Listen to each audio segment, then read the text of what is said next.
And finally, we've arrived at the sexiest beach on the countdown. In a country where people cherish beach culture just as much as they love soccer, Ipanema Beach in Rio de Janeiro, Brazil, earns the top spot on the list.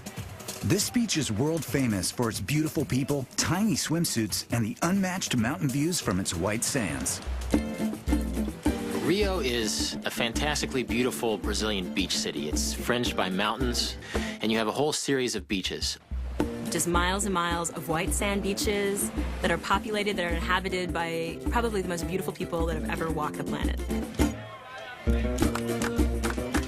One of the most famous beaches, of course, is Copacabana. It's very popular, but if you want a beach that's just a little bit more cutting edge, a little younger, a little hipper, my favorite is Ipanema.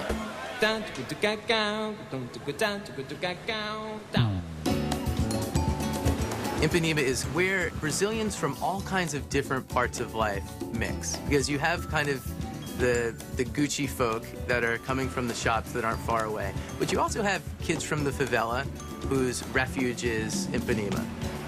A great activity upon arriving at Ipanema Beach is to walk from one end of the beach to the other.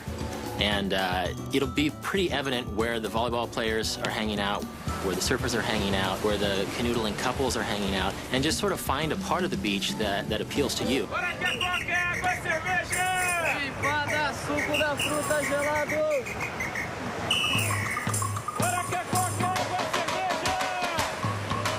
We all know about the girl from Ipanema, and guess what? She's still there, and 1,000 of her friends are there too.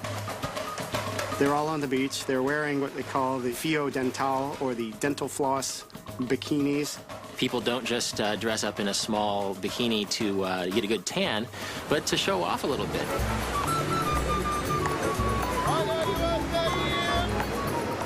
I think the one thing that people and cariocas in general share on this beach is a sense of confidence. I've never met a culture that's so comfortable in its skin, you know, and so confident in its sexiness. A perfect beach isn't just some shapely bikinis or some perfectly arched palm trees or even the crystal clear blue water. I think the perfect sexy beach is this cocktail of all those things. And when they come together like they do at Ipanema, it's like no other place. We've searched the globe and ended up here at our #1 spot, Ipanema Beach in Rio de Janeiro. Rio. You knew it had to be Rio.